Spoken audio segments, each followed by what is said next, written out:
Wouldn't it be incredible if every single person on the planet had access to a personal intern in their back pocket? An intern that was basically programmed to give you an answer to anything you ask it. You might say to yourself, well, that's basically what Google is, Blake. You can find anything you want on the internet now. All you have to do is know how to Google something. And that's true.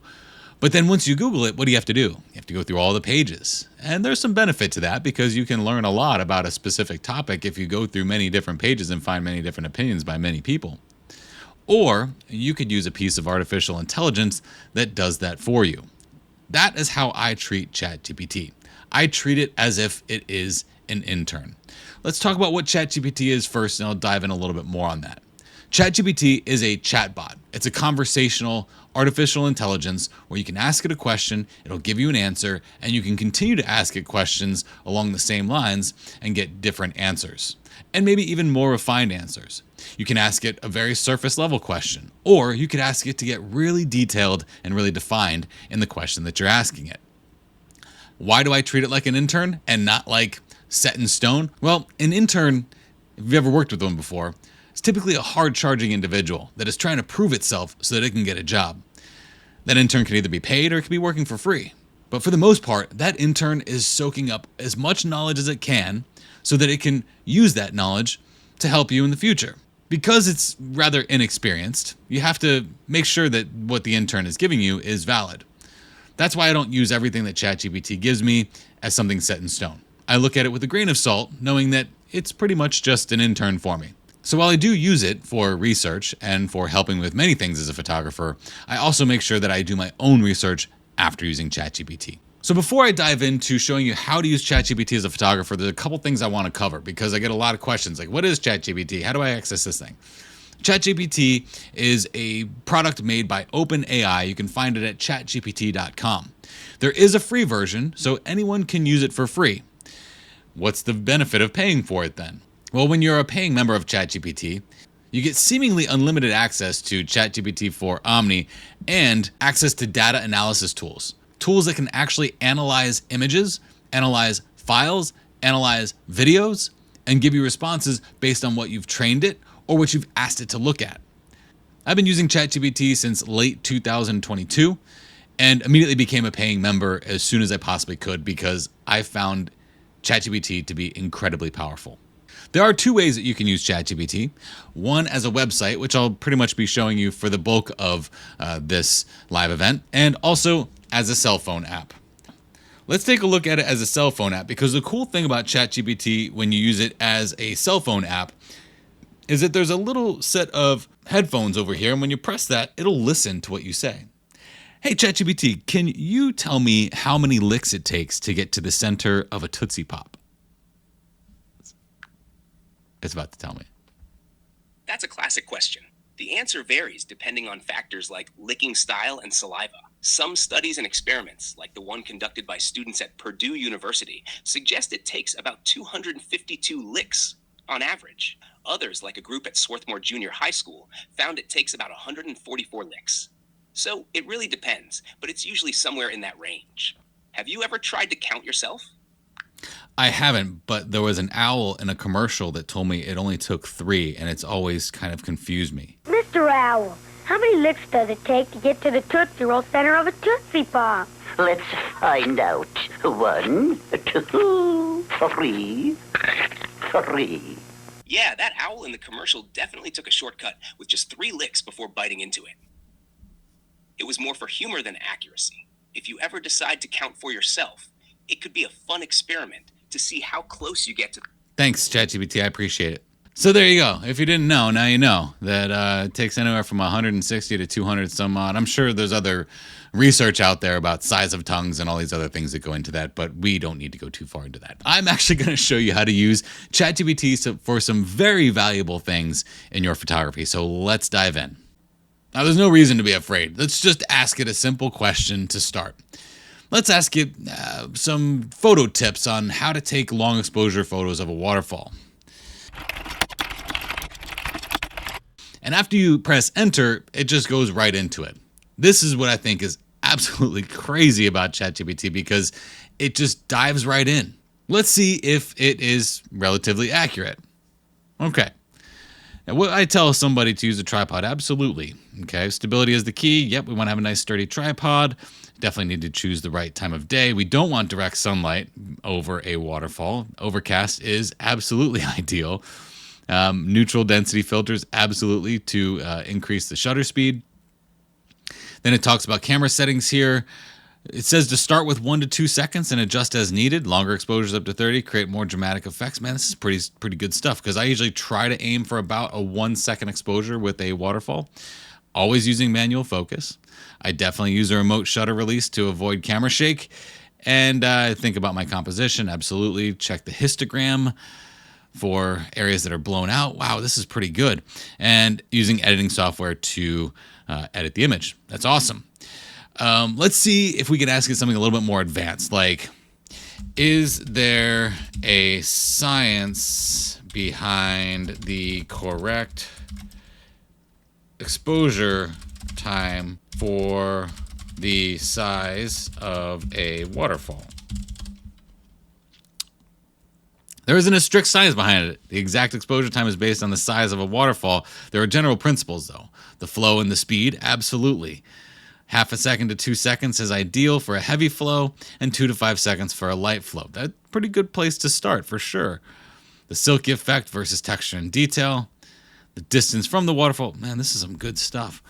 You see, I already know how to take a picture of a waterfall, long exposure shot. But these are all things that I think would be very helpful for somebody who doesn't necessarily know how to take a long exposure shot of a waterfall, and also doesn't necessarily feel like looking up that information on Google and going through hundreds of pages, or even videos for that matter, to get the answer that you're looking for.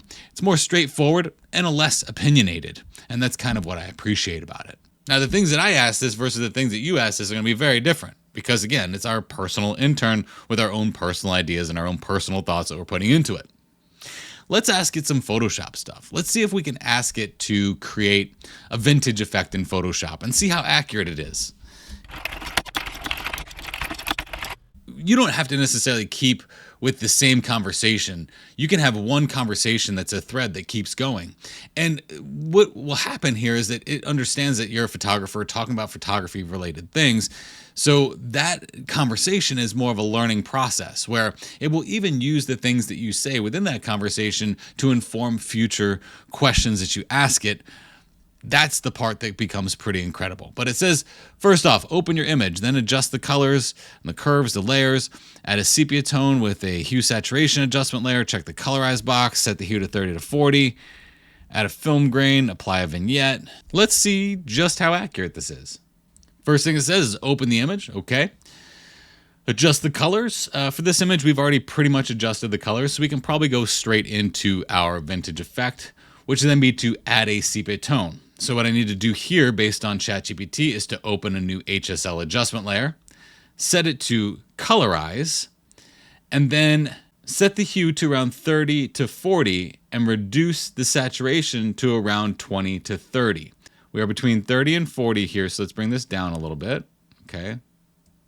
That's giving me the temperature of what I want this vintage effect to look like.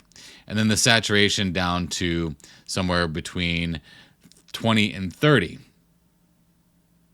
All right, that's a pretty good sepia tone effect. Now it says to add a film grain layer. It says to create a new layer and fill it with 50% gray. Shift F5 will fill it with 50% gray. And then it says to add noise. We need to go to filter, noise, add noise, and change this noise to somewhere between 10 to 15%, and then choose Gaussian, and then check monochromatic. So I'll go a little bit higher there. We'll go 13% so we can see it. And then we'll press OK. Now it says that we need to change the blend mode to overlay. All right. And then reduce the opacity to 20 to 30%. So let's take this opacity down here. Okay. Look at that. All right. Now we need to apply a vignette. It says to create a new layer. Fill this layer with black. Shift F5. Fill it with black. Then it says to use the marquee tool to make ourselves an ellipse. Then go to select, go to modify, and go to feather, and then make this somewhere to around 150 pixels, 100 to 150 pixels. Okay. Then delete the center. All right. Then change this to soft light. All right, press Control D. So now we've got ourselves interesting little vignette. Not too bad. All right. Now we need to do the final adjustments. So we can merge all the layers or make any final adjustments to contrast, brightness, or color balance if needed. Let's see our overall before and after. Interesting. I like that. Now, the interesting thing about this is that while I was practicing for this, I asked ChatGPT the exact same question. And you know what it gave me the first time? It told me the first time that I should be using a gradient map and set the gradient map accordingly with a warmer type of color, like this warm brown sepia effect. This time it told me to use an HSL adjustment. This is where I think ChatGPT is powerful because it can give you multiple different approaches to the same concept. But it also is one of those things where you have to have the wherewithal to know what is it telling you to do and what is the best course of action. For this, HSL worked great. It also told me that maybe I should put an overlay over top of it, like a texture or something, and change it to the screen blend mode or soft light or overlay. Now that was in the first time I had asked it. This time it didn't say that at all. But the end result is still pretty darn good. Because this is a conversation, you can say, are there any other things I can do to make it look older? To make your photo look older, you can incorporate other things. Add a film border or frame, add textures, sepia tone adjustment, add a light leak. So you see it's giving us various different things. Now, if you said, okay, I like the idea of the light leak, can we go a little bit further into that? I can say, can you elaborate on light leaks? Light leaks are a popular effect in vintage and retro photography, simulating the light that seeps into the camera, creating bright, colorful spots or streaks. This is common in old film cameras due to their imperfect seals. Adding light leaks to your digital photos can give them an authentic vintage feel. Here's a step-by-step guide. So I don't need to go into all that because there's a lot of other things that I want to cover. But you see how this is conversational. It's not just, hey, I asked it a question and this is the answer that I get. I can take this a little bit further, dive a little bit deeper, and get even better results for the questions that I'm asking it. You might say to yourself, well, Blake, this looks like it's about to replace you.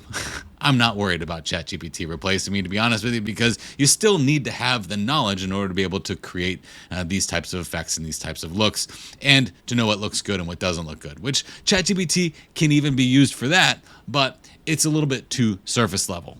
Let's take a different direction with this. Because I'm using ChatGPT 4 Omni, which is identified by this GPT-4 and then the O next to it, and you can also do the same in ChatGPT 4, I can upload images to it and it can give me a response based on those images. So let's see here. Let's say I have an image that I want critiqued. I can upload an image to it. I just drag and drop the image right into ChatGPT. And this is a recent photograph that I made out in the Cimarron Mountains in Colorado. I can say, can you please give me a critique of this photo? So here's a detailed critique. Composition. Bright yellow trees in the foreground provide a striking focal point and create a nice contrast with the darker greens and blues of the middle ground and background. This is exactly what I was trying to do. Thank you for seeing that, ChatGPT. The green forest adds depth and leads the eye towards the mountains. The layering of the colors from foreground to background, from foreground to midground is effective and adds visual interest. The rugged snow-capped mountains and dramatic sky form a powerful backdrop. The details in the mountains are sharp and well captured. The photo has a rich, harmonious color palette. The warm yellows and greens in the foreground contrast beautifully with the cool blues and the purples in the sky and the mountains. It's exactly what I was trying to do. Let's dive a little bit further here. Exposure is well balanced. Post-processing, colors are vibrant but not overly saturated, maintaining a natural feel. Thank you, ChatGPT. The photo is a good contrast, which helps define the various elements in the scene. This is all pretty good stuff. Foreground interest, while the yellow trees are striking, adding a small element of interest in the very foreground, like a rock or fallen leaves, could further draw the viewer's eye into the scene. I agree with that, but there wasn't a whole lot of things I could do with that. Sky could be enhanced slightly more in post-processing. I didn't want to do that because that might have been too much. Overall impression, this is a stunning landscape photo with a strong composition, beautiful colors, and excellent technical execution. The interplay of light and shadow along with the rich color palette creates a visually compelling and harmonious scene. Well done. Now let's see if I can ask it to compare what I've done with the straight out of camera. So let me drag and drop the straight out of camera image in here and see if it can analyze the two and give me some analysis. Looking at this straight out of camera, do you have any suggestions for processing? And even if you don't make it perfect, I didn't put suggestions, I just said suggestion, it'll still be pretty good, I promise. Even if you really botch it up, it somehow knows what you're talking about. It's really wild. Adjust the overall exposure to brighten the image slightly, making sure you don't blow out the highlights. Let's see here. The unprocessed. So it's basically telling me what I should have done to the unprocessed landscape photo. Let's see this. I'm just going to interrupt it and say, can you compare the two?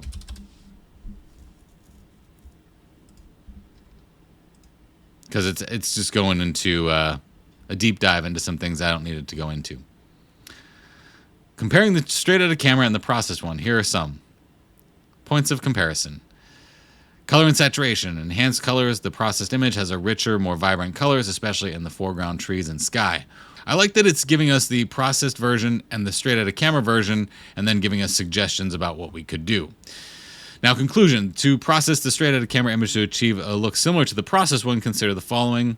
Increase saturation and vibrance. You see, the thing is, yes, it's giving us ideas to do this, but it doesn't dive in too deep. But again, you could always go in and ask it more questions to dive deeper into the increase in saturation and vibrance to see what it could possibly give you to make that image better. You know, looking at this on the surface, we're like, yeah, okay, I get it. Yeah, I would do that anyway. But the idea that this thing is analyzing this stuff so quickly and giving you pretty accurate suggestions on what you need to do to make your image better, I find it fascinating. Is it going to be like a Blake Rudis critique? Absolutely not. But it gives you a great starting point. Now, critiques and analyzing an image based on the story are two very different things. There is an image that I produced a long time ago, back in 2010, when I had a much more defined hairline. It was a nice hairline, actually. It was a little bit more handsome, slightly more muscular, and created a composite. Now, this composite was called Formal Apology, and it shows me as a bust with a tattoo that says, I am human, I am the problem, I am sorry. This was a pretty deep piece, and I won't go into what my meaning was for it, but let's see if ChatGPT can analyze the meaning of this image. So I'll drag this and drop this in here and say, can you tell me the meaning of this piece of artwork? Much nicer hairline. I think ChatGPT would agree. This artwork appears to be a powerful piece that combines elements of portraiture and text to convey a deep emotional message. Here's an interpretation based on the visual and textual elements. Facial expression and body language. The subject's mouth is digitally removed or blurred, symbolizing silence or the inability to speak. Now, this was long before you had a tool that you could just wipe over it and make it disappear. I actually had to clone all that. It was a lot of work, okay? So give me some credit here. The bare chest exposes vulnerability, suggesting openness and honesty.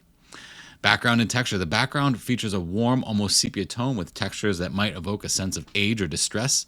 The texture adds to the emotional weight of the piece. Tattooed text. I am human, I am the problem, I am sorry, is tattooed on the subject's chest, which implies that these statements are a permanent part of their identity. Wow. Tattoos are permanent and personal, suggesting that the subject deeply internalizes these messages. This artwork appears to be a powerful piece that combines elements of portraiture and text to convey a deep emotional message. I am human. This phrase asserts the subject's humanity, perhaps indicating a need to be seen or recognized as such. I am the problem. This line reflects a sense of self-blame or acceptance of responsibility. It could signify guilt, regret, or an acknowledgement of personal faults and flaws. I am sorry, an apology, likely tied to an earlier admission of being the problem. This conveys a desire for forgiveness and reconciliation. Wow, this is really cool that it's actually analyzing this piece with almost the exact meaning that I had behind it. This is a powerful piece for me because there was a time in my career where I had a very big falling out with an individual that I worked with. And I realized that I was the problem. And a lot of times we don't look inward to ourselves to say, yes, I'm the problem. We just look at other people and point the blame on them. This was a really enlightening thing for me to realize that I'm not always right. And that that's okay because I'm human. And that even if I'm not right, and even if I am the problem, I can apologize and I can seek forgiveness from others. That's exactly what this piece was about. The fact that this read the facial expressions, the slight tilt of the head with the sad eyes, the lack of ability to speak or maybe even verbalize that to somebody, that's hard. Asking for forgiveness is hard. Giving forgiveness is hard. Sometimes we wish that we could just be silent about it and just have a tattoo that says it, but it's not that easy, right? Now, what can this do for me, though? Well, this helps me determine if I've made the connection with my viewer. If you follow me for long enough, you'll know that I always talk about the connection with the viewer. And have you made a proper connection with the viewer? Has the conversation, has your image produced, has your image been produced well enough that it can continue the conversation for you without you being there? And in this instance, this piece does. And ChatGPT was able to analyze that and convey that.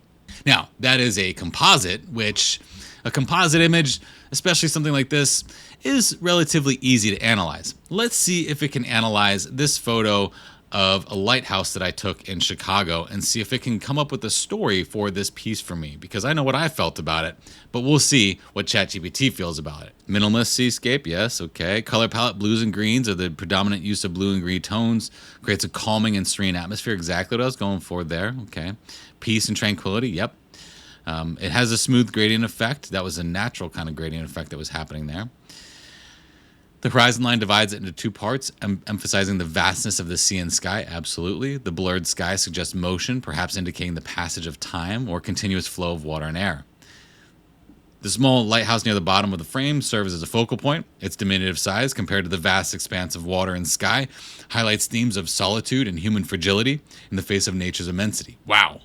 That's a big word right there. I might just copy and paste that and put it on my artist statement. I'm just kidding. Guidance and hope. Lighthouses are traditional symbols of guidance, hope, and safety. Positioned along a vast sea, it can represent a beacon of light in the darkness or a symbol of resilience and constancy amidst change and uncertainty.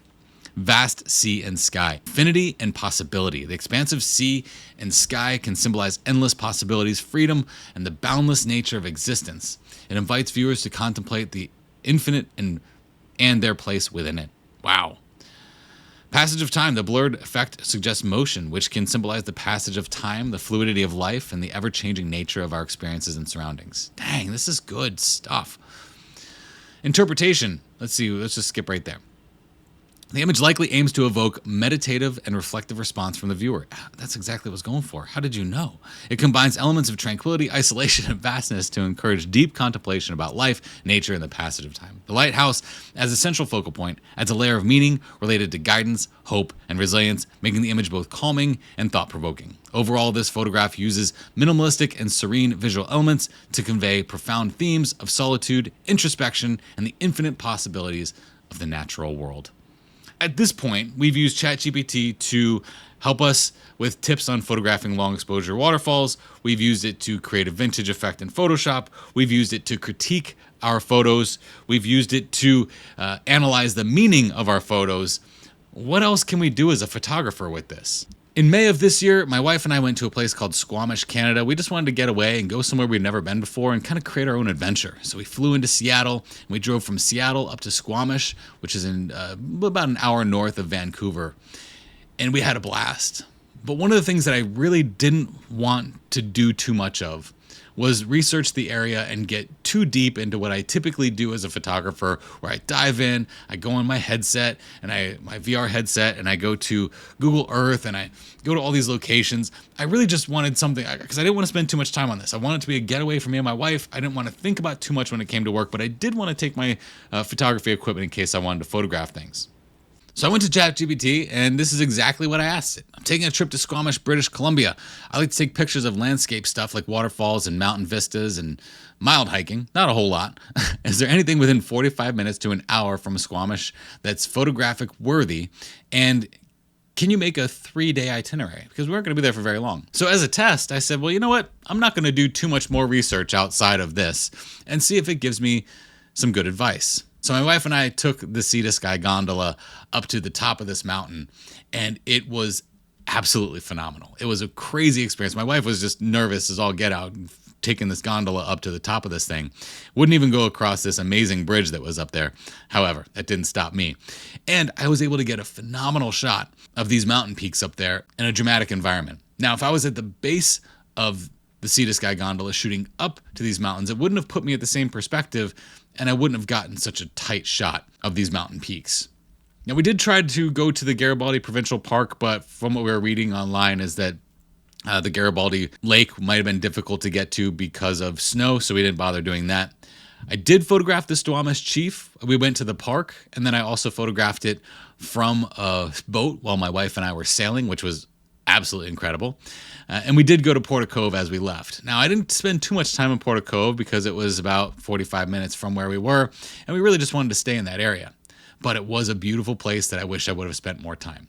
So the fact that I was able to ask ChatGPT to create an itinerary for me so I didn't have to take too much time thinking about it. This was a trip for me and my wife. It wasn't a photography excursion. It was just a quick trip that if we did want to go and photograph something unique, we could. If we didn't want to, we could be lazy. It didn't really matter to me. But one of the things that is incredibly important is if you are going to use it as an itinerary like this, use it as a base, use it as a guide. Don't use it as the end-all be-all for your trip because you may be disappointed.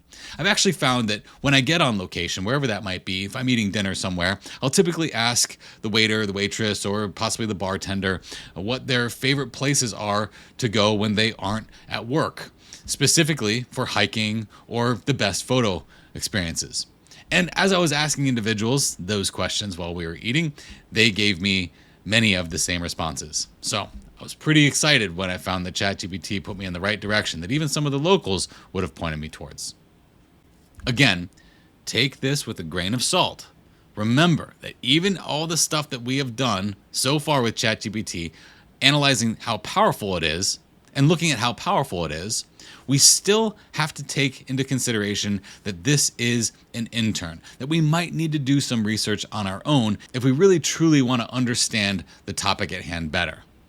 That's why I say use it as an intern, okay? Don't use this as the way that you get all of your information now, because it might not give you the same information every time. Perfect example, the licks to the center of the Tootsie Pop. I asked it that 3 times while I was recording this, and 3 different studies is what it shared with me. Some of those studies were probably found all over the internet, and one of them said 400 licks, whereas one said 150, and one said 200. So you see what I'm saying? You might want to do some more of your own individual research if it's something that you feel that you need to dive into further. ChatGPT is artificial intelligence that is continually learning, and as it's used, it gets better and better. There is something that you can do with ChatGPT, and that's make your own GPTs. What I've been doing thus far is just reaching out to the entire vast knowledge of ChatGPT. So this is a database of many, many different things gathered from many different places, more than likely the open environment of the internet. But you can make it even smarter. And you can do that by training it using different source material and different data to make your own custom GPTs.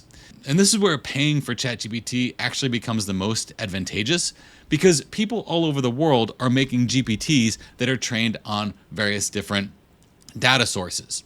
If you go to my website, F64 Elite or F64 Academy, you'll see a little chatbot down there. That is a ChatGPT based chatbot. Now, I've trained it to typically give you answers that are specific to things that you might ask it on my course material, my panels, or things on my websites. It's analyzed all my websites, and it knows everything that I have said on all the pages on all of my websites. Therefore, if you ask it something, it can generally give you a good idea, and if it doesn't, it's going to tell you to reach out to me. But there are other GPTs. If I open up the sidebar here, this is the sidebar has been closed up until now, but the sidebar here keeps track of every conversation that I've ever had with Chat GPT, and I've had a lot of fun with Chat GPT over time. What you'll see here is there's one I have created called the Creative Sales Assistant. This is typically, I use it for myself, but this GPT has been trained on all of my sales scripts. Okay, so when I come in here to create a new sales script on a new product, which I'm going to do next month for my next panel, I'm going to tell it exactly what the product is, exactly the problem that I need solved, press enter, and have it come up with the script for me. The script is going to be pretty basic, but then I'll fill in all of the text within that script with things that are accurate to the course that I'm creating. But this model has been learned off of the way that I speak. That's what makes this really powerful.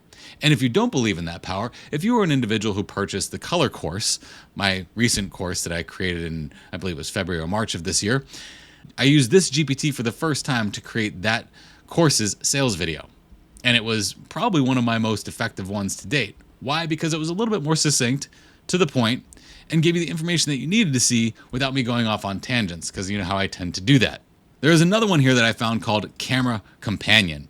And this is your expert on cameras and the art of photography. So I wanted to see, okay, I have the Nikon ZFC here. And this is my walk around camera that I use when I go places with my wife, or if I don't want to bring all my heavy camera gear. It's pretty simple. I love the way it looks, and I like the small lens that's on here, and I haven't done much to this other than just use this as a walk around camera when I don't want to bring my big guns with me. But as you might know in the camera industry, the Nikon ZF has come out, which is a full frame version of that type of camera. It's got that retro vintage look to it, but it's a full frame camera as opposed to an APS-C. For about 2 months, I battled with the idea of selling that camera and buying the ZF. So I went to Camera Companion just this weekend to ask it, what do you think about this? So I went to this Camera Companion and I said, I have a Nikon ZFC and I'm interested in the Nikon ZF. Spec for spec, is this a good upgrade or should I save my money? Most of us ask that question every time we look at camera gear, and sometimes we just buy it anyway. Okay. So it says the Nikon ZF is an intriguing option, especially if you're already a ZFC owner and considering an upgrade. Let's compare the two models to help decide whether the ZF is worth the investment. So it gives me spec for spec what each one of these is good at, and then it gives it, is it worth the upgrade? It says the ZF offers significant improvements over the ZFC, particularly in terms of sensor size, autofocus system, continuous shooting speed, video capabilities, and build quality. However, if you are satisfied with the performance of the ZFC and the additional features of the ZF are not essential to your photography style, you might consider saving your money. Additionally, investing in high-quality lenses or other photography accessories could also provide a substantial improvement in your overall photography experience. Ultimately, the decision depends on your specific requirements and whether the advancements in the ZF justify the cost for you. Okay, well that's a little open-ended because I'm still having problems here. Let me ask it this question. I have a Sony A1 as my primary camera. The ZFC is just my walk-around secondary camera. Would it be advisable to upgrade knowing it's not my primary camera? All right, so again, it's going to give me spec for spec some ideas and some things that I can read later, but we don't need to go too far into that. Summary and recommendation, sticking with the ZFC. If you prioritize portability and ease of use for casual everyday photography and you are satisfied with its current performance, it might be best to stick with the ZFC. It serves well as a lightweight walk-around camera that complements your Sony A1. Perfect. If you seek better image quality and low light performance for your secondary camera, and if you don't mind additional weight and size, the ZF offers significant improvements. It could provide a more versatile and powerful alternative without entirely overlapping your Sony A1. The decision hinges on your specific needs for your secondary camera. If the enhancements of the ZF align with your photographic style, blah, blah, blah, okay. But if the ZFC already fulfills its intended role adequately, saving your money might be the better choice. Thank you, ChatGPT. I'm going to save my money. Okay. Now, I already was able to come to that conclusion on my own, but when the ZF first came out, I was like, man, I need this, right? I started to get that itch, that gear itch that we tend to get. But then I said, whoa, hold on, man. Is it really worth dropping that much cash? And then if you actually hold the ZF, you realize that it's heavier, the lenses tend to be bigger, and then the portability is gone. So right here, it told me immediately, nah, you want portability in your secondary camera. Stick with that. I'm already very happy with my A1, so there's no need for me to upgrade to the ZF. I think we're all responsible adults here and can come up with a conclusion as to whether or not we need a piece of gear or not. But in my many ventures of seeking out information on this on Google, I found many videos that were making the ZF look like it was this amazing camera that would just destroy every other camera. I heard negative things about the ZFC feeling like cheap plastic. All these things that got into my head that said, man, you do need to upgrade this thing. But in reality, it's my secondary camera. I don't use it nearly as much as my primary camera, so therefore it's not really justifiable for me to spend the kind of money on a camera. By now, I think you've seen the many ways that I use ChatGPT that is really just an inkling, just a small scrape on the surface of what you can actually use ChatGPT for. I've shown you ChatGPT just for general questions, like how to take a long exposure photo, how to make a vintage effect in Photoshop. We looked at it for critiques. The critiques are a little surface level. I'm honestly going to say that the critiques that come from ChatGPT are not that great. They're too surface level. They don't give us a whole lot of meaning as to why we want to do the things that we do. It's just, here's what it is, do it. But I do really like analyzing the meaning of things with ChatGPT, even though I know for the most part what the meaning of my images are. It's not like I'm seeking the meaning for myself. I'm seeing if what I did communicates that with the viewer. And we don't often know. And a viewer may not often be able to tell us. But uploading that to ChatGPT and asking it the meaning of a photo or looking for the story behind the photo can be advantageous to see if I made the connection with the viewer the way that I wanted to. You've also seen how I use it to plan my photo trips. And I didn't just plan that one. I planned multiple photo trips with this, some of them hypothetical, some of them places that I've already been to see if it would give me the locations that I had been to, or maybe ones that I hadn't heard of before that I could then further research in the future. And I've also used it to identify whether I should upgrade a camera using a very specific custom GPT that knows cameras very well. As much as I love ChatGPT and this amazing piece of artificial intelligence, I do not feel that it supplements human intelligence by any stretch of the imagination. I think that the people that are out doing the things that they do on YouTube and all over the internet have some very valuable advice for you on your photography endeavors. But this can be something that you can use to help trigger some brainstorming and get you off to a starting point to then jump off a little bit further. Just remember that it's imperative to treat this as an intern and not the subject matter expert, okay? Because the intern needs guidance. It needs a little bit of hand-holding. It needs to be researched a little bit more to make sure that the information it's giving you is accurate. That's why I say use it as an intern, use it as a starting point. And these are just some of the ways I use ChatGPT. At this point, there are thousands of things that I've used ChatGPT for that I could go on and make a 5-hour live event for. But I'm not going to do that. I want to leave it up to you to experiment with it and see if it can help you with some of your burning Photoshop and photography questions. But the last thing I want you to do, because it happens all the time, is for people to send me things that ChatGPT tells them. I typed this and this is what ChatGPT says. I'm not going to read your ChatGPT if you email it to me. I'm sorry, I'm just not going to do it. Okay, I got better things to do with my time than to research ChatGPT for you. Don't reach out to subject matter experts and say, hey, I use ChatGPT. This is what it gave me. What do you recommend? I'm not going to answer that email. I'm going to delete it because I have better things to do with my time than to analyze ChatGPT for you. That's why I always tell you to experiment, and I want you to become the subject matter expert. And if this helps you get to that point, great. But don't seek out subject matter experts to validate what you've learned on ChatGPT. At this time, I'll open it up to any questions or comments that you might have about ChatGPT. And if you use ChatGPT, why not share with us how you use ChatGPT in the comments section? New questions. Okay, some of the questions that I got were, can you have Photoshop do the work after ChatGPT does the answer? No, you can't do that. It's not one of those things where like it does things for you. It can analyze things, but it can't output afterwards. Like it can't output a file for you afterwards. So you can't have it make an action for you. These are all things that might happen in the future. But again, this is a program that knows everything about everything. So to know if it's Photoshop version CS6 versus Photoshop CS or 2024, you'd have to ask it those questions. I don't really ask it specific Photoshop questions like that. I ask it more like overarching concepts until I start drilling deep. And that's the thing. I typically start my conversation with ChatGPT in an overarching kind of angle and then dial in on the things that I want it to elaborate on. It's kind of like interviewing somebody where you ask them a question, they give you a response, and you're like, oh, that's cool. Can you elaborate on that? Or can you expound on that? And that's pretty much how I use ChatGPT. Can ChatGPT analyze my photo and display the color data as a color wheel? It can display things, but I do not like the engine that it's built off of. I prefer Midjourney for creating things. I don't like the way ChatGPT creates things. So I probably wouldn't do that. You can ask it to. I don't know. Again, these are all things you have to ask it. There's an awful lot of polite info returned from ChatGPT, which is fine. But have you ever seen it? An absolute awful photograph, and how did it respond? I don't know, because I typically don't use it for that. Like I said, this is things that you can use it for. You'd have to experiment. Like, there's thousands of things that you can put through there.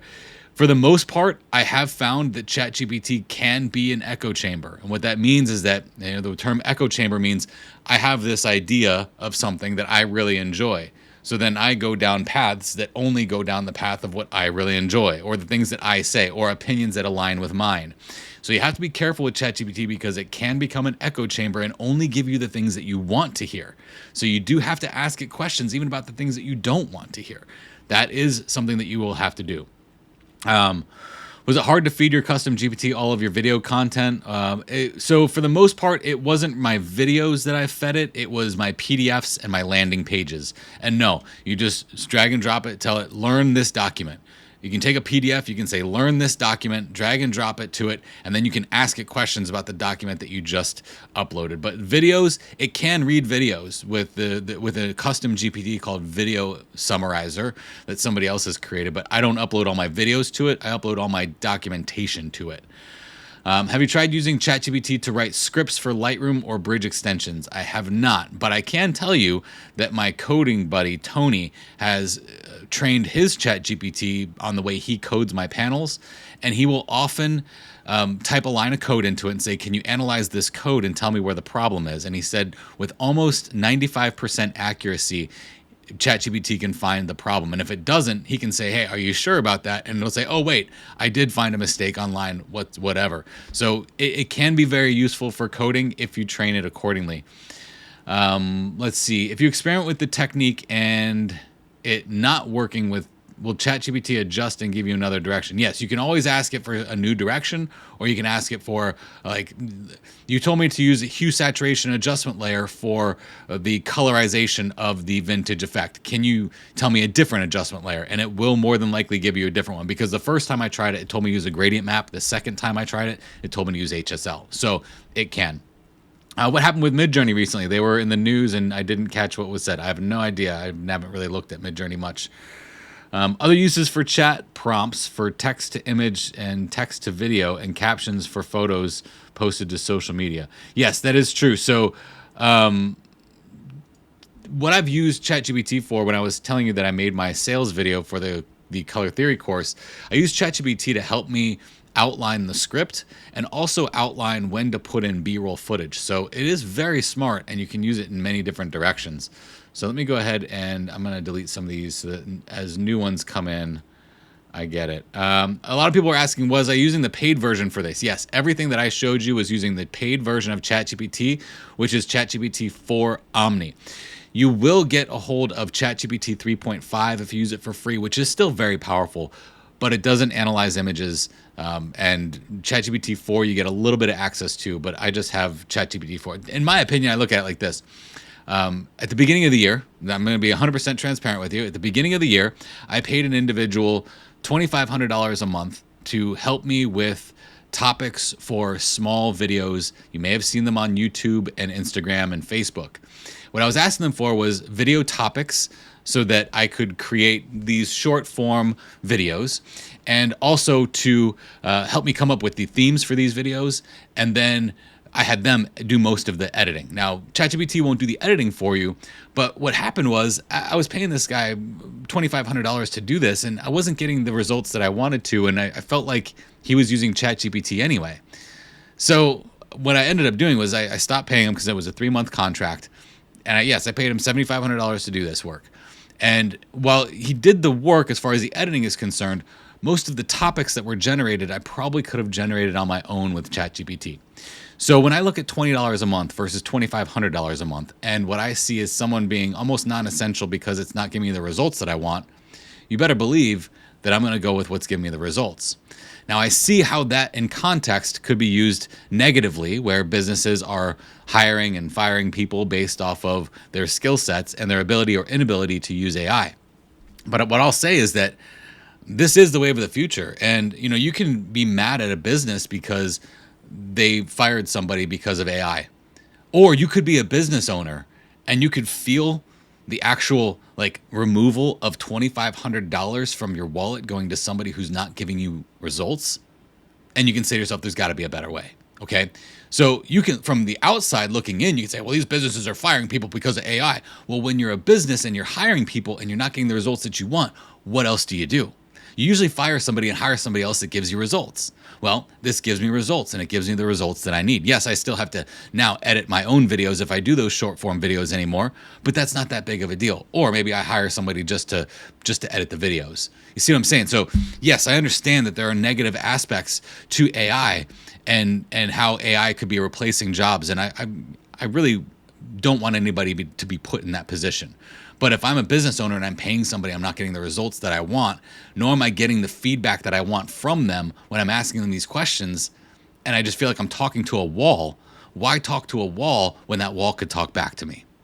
See what I mean? So what that tells me for other people who are fearful of their jobs, not the hypothetical people that are talking about the hypothetical people that could hypothetically lose their job, but what this tells me is that if you are a person that's in one of those jobs, you better be damn good at that job now, okay? Just like I tell photographers, if you want to be a photographer in today's world, you better be damn good at photography, and you better take on the challenge of you becoming better than AI. All right, I'm going to get off my soapbox because I know I went a little deep and dark on that one, and I'm sorry, but it is what it is. Yeah, so let me go to the chat because I think I'm done with the questions for now. Anyone who's ever tried to write knows that getting started is the hardest part. If this AI can help get past the hump more easily, it's certainly worth it. I agree 100%. I agree 100% with that because when I first started my business as an educator, photo educator, I had never sold something in my entire life. I was a parachute rigger. I packed parachutes for a living. I didn't sell anything. I didn't know how to sell anything. The only thing I sold was when I worked at the movie theater, and I would ask people if they wanted to upsize their popcorn. All right, that's the only selling I ever did. So I had to learn marketing. I had to learn copywriting. I had to learn web page design. I had to learn video editing. I had to learn photo editing better. I had to learn the psychology of sales. I had to learn, you see what I'm saying? I had to learn all this stuff. Right now, my brain is basically a little small AI engine that knows everything about online business, or as much as I need to know about online business. So I could help a lot of people, absolutely. But I had to learn all that stuff to get there. That's why it's good to have that knowledge, because I know when ChatGPT is giving me something that will or will not work. BJS, what is your new panel? Give us a hint, please. It is the Visionary panel, and it should, I hope, come out next month. I'm working on it. I think it will be coming out next month. I'm trying to shoot for a July 25th launch date. Now that is slightly flexible, but I need to get it out. So I've recorded module number 1. I'm halfway through module number 2. I need to do module number 3. There will be probably 30 to 35 videos with it, I think. So it's going to be quite a bit of work, but I'm getting there. Can ChatGPT help you name your images? I'm sure it can.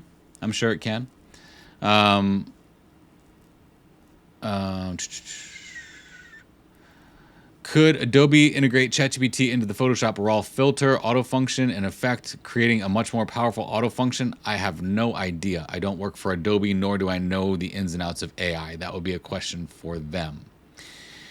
David says, thank you for the answers and insightful presentation. One more question. Have you tested ChatGPT against Google's Gemini? If so, did you notice things that one platform did better than the other? No. How do I put this? I'm a very monogamous person. Okay. And I do this with like Photoshop. I do it with everything. When I find something that does what I need it to do and does it well, I typically don't try to go out and find something else. Okay.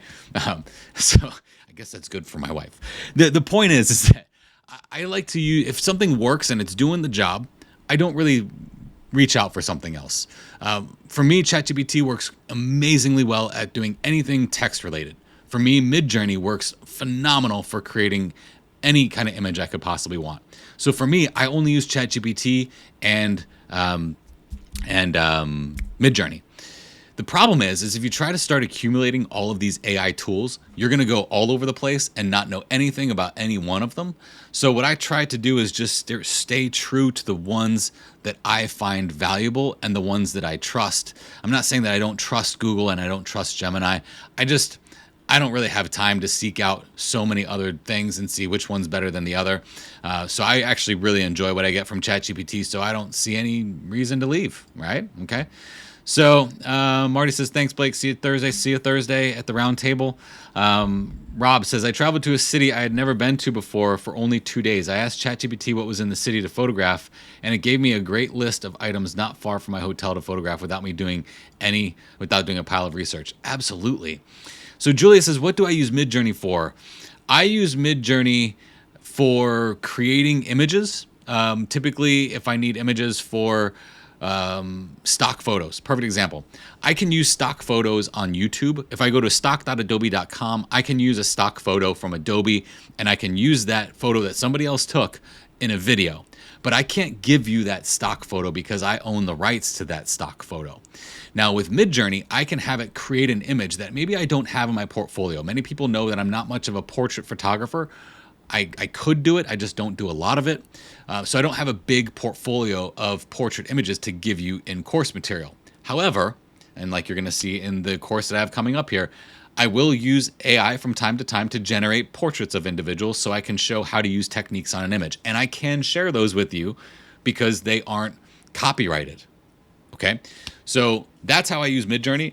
I also use it for compositing if I need backgrounds, if I need textures. I mean, you can use Midjourney for so many different things, it's not even funny. Fred says, am I going to do one of these for Midjourney? I could possibly do one for Midjourney as well. Okay, looks like I'm clearing up a lot of the questions here. Okay, cool. So, there is AI for a lot of different things. I just saw something over there about songwriting. There is AI that can do songs. There is AI that can actually do voice generation, which is really creepy. I don't really like a whole lot of that. And I don't like the direction that could go I like it because I think it's interesting that we can do that, but I don't trust humans. My problem with AI is not an AI problem. My problem with AI is a human problem. And that is because there's not a lot of people out there with integrity. Doing the right thing when no one's watching. And I see a lot of people using AI without integrity. And we don't really need to fear the AI. We need to fear the people who are using AI for nefarious purposes. So yes, AI, you'll see in the future, is going to be able to hear my voice and then be able to read from text that is written and sound exactly like me. That is not very far from the future. All you have to do in that case is give it a voice to follow, and it will take the inflection of how that person speaks, and it will do it right to text. It's that smart. AI is also going to be video creating now, so text to video. There's all kinds of things that AI is going to be used for. So the big thing to take away from this is don't be mad at AI, okay? Don't be mad at AI. It's a great tool. It's a tool that we can use for many phenomenal reasons. What you should fear when it comes to AI, though, is people, and AI in the wrong hands. And unfortunately, we have a lot of people problems anyway. You give anybody anything and they can use it for nefarious purposes. So be a good person. That's all we got to do. And seek out good people and listen to good people. And be careful, because people are using AI to trick people into a lot of different things these days. But we are at our time limit here. I just wanted to say, hey, thanks everybody. I'm going to go ahead and share right now this is the link to the live event. It's already public. When I get off this call, I'm going to strip the Q&A from it, and I'm going to immediately attach it to the end of that video. So without interruption, the Q&A should be at the end of that video within the next hour and a half to 2 hours or so. But if you're an F64 Elite member, this is already on f64elite.com. If you're not an F64 Elite member, this replay will be available until July 1st at midnight, and then it will be archived for Elite members. But it's never too late to become an Elite member. On that page for the live event, you'll see a couple links on there to become an Elite member if you want to. We are meeting as an Elite community on Thursday at 2 p.m. Central to have our roundtable where we just have an open forum conversation. It's a lot of fun. So if you aren't doing much and you want to join Elite, this is a good time to do it because you're going to be surrounded by a lot of great people that can really help you with your photography. And that's one thing that AI can't replace. At least not yet. We'll see what happens there. But thanks, everybody. Love you guys. Appreciate you. Have a great rest of your day. Thank you for hanging out with me on this Tuesday afternoon.